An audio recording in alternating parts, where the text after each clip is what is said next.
Ini titip pertanyaan, baik titipkan jawaban kepada beliau. Dulu dia pencaharian utamanya jadi bandar judi. 2 tahun lalu dia tobat, alhamdulillah mau hijrah. Dia membuat bisnis kain yang bidangnya halal, sembako. Tapi sumber modalnya masih dari sumber judi. Waduh.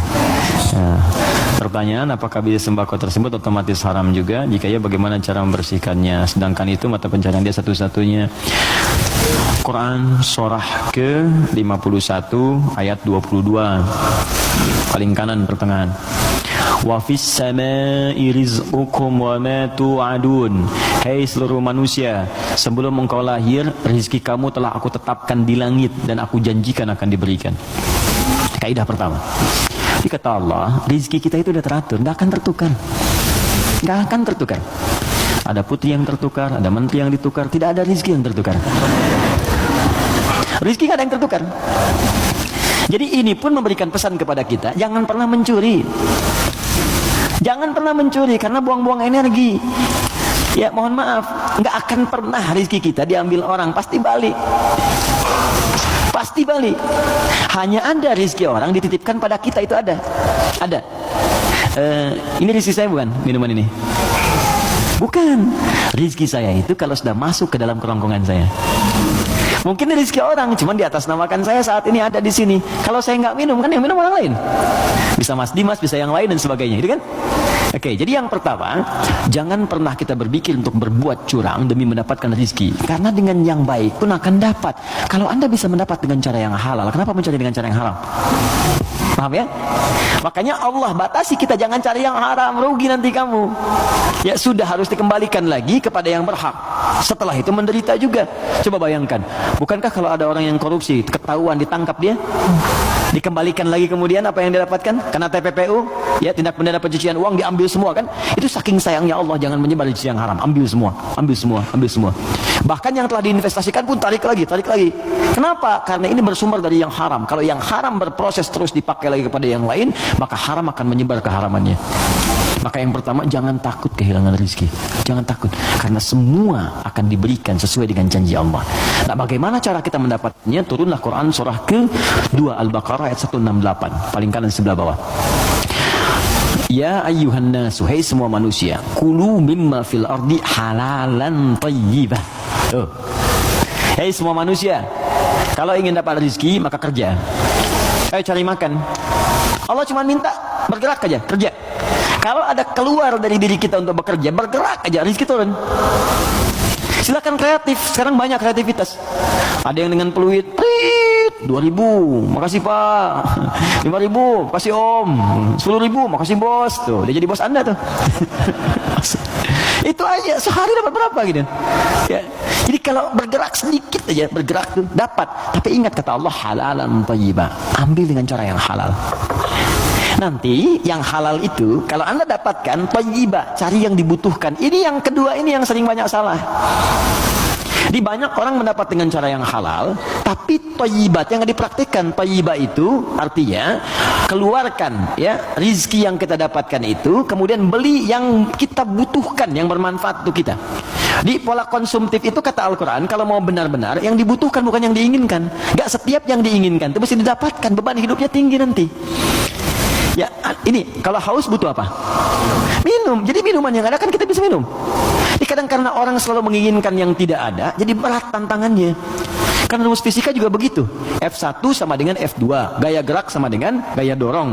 Apa yang kita dapatkan itu yang keluar. 5.000 cukup untuk beli teh manis, kan 20.000 buah naga, kan? Nah, tapi ingat, kalau Anda punya 5.000 tapi pengen yang 20.000, maka rumusnya berubah jadi hukum Pascal. F berbanding lurus dengan P, gaya berbanding lurus dengan tekanan. Semakin banyak gaya, semakin tertekan hidupnya. Poinnya. Kalau gaya Anda begitu ya susah hidupnya. Makanya Quran katakan gaya itu disesuaikan dengan pendapatan. Apa yang didapatkan, cari yang dibutuhkan. Gak semua yang pengen mesti dibeli. Nasi goreng Kebon Siri yuk jam 11. Ya Anda tinggal misalnya di Bekasi, pengen ke nasi goreng Kebon Siri, paksain padahal yang keliling banyak gitu kan. Kejar sampai ke sana macet-macetan. Nikmati aja, entah kita nikmati di sana, nyampe sana tutup. dapat apa-apa. Paham ya? Nah, jadi itu poinnya. Jadi berusaha dengan cara yang halal, Allah kirimkan rezekinya. Apalagi Anda orang beriman. Kalau orang beriman, apalagi tadi hijrah, sudah tobat, itu seketika Allah jamin. Pindah surahnya, pindah ayatnya ke ayat 172. Quran surah kedua, ayat 172. Perhatikan ayatnya. Ya ayyuhalladzina amanu. Kita 13 menit menuju zuhur. Hai orang-orang yang telah punya iman. Kulu min thayyibati. Jangan pernah fikirkan yang haram. Ingat ya?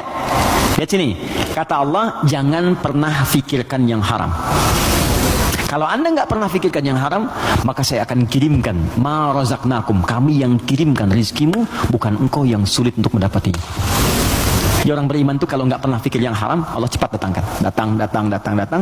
Nanti berkahnya ditambah. Kalau berkah sudah tambah, dapat 100.000 pun sebulan cukup. Saya pernah ke Telas namanya. Telas tuh habis, di Google aja nggak ada. Anak saya yang kecil pengen gembala kambing. Jadi dia dengar kisah Rasulullah menggembala kambing, pengen kambing. Kita bawa ke sana. Di situ Pak Ibu, ada penggembala yang sebulan itu cuma dapat 100.000. Tapi Allahu Akbar, saya berapa kali datang lihat merenung atas air mata. Itu setiap datang, Pak, yang nggak ada tuh ada gitu. Musim buah ada buah, ikan dikeluarin semua, jamu kita. Terus saya tanya, di mana kambingnya? Di belakang katanya.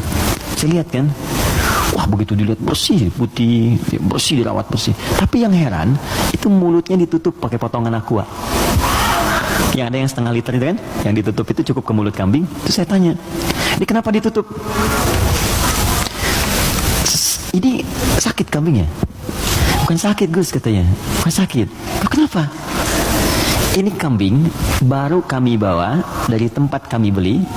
Kami tutup di sana mulut kambing itu dengan potongan aqua supaya di jalan dia tidak memakan yang bukan haknya. Itu saya berhenti dan keluar air mata saya. Saya bilang, saya mengajar hampir tiap waktu, kamu yang praktekkan. Banyak orang mendapat surga tapi Anda yang paling layak. Saya tutup mulut kambing ini supaya nggak makan yang bukan haknya. Banyak orang hadir taklim, menjaga lisannya begitu sulit.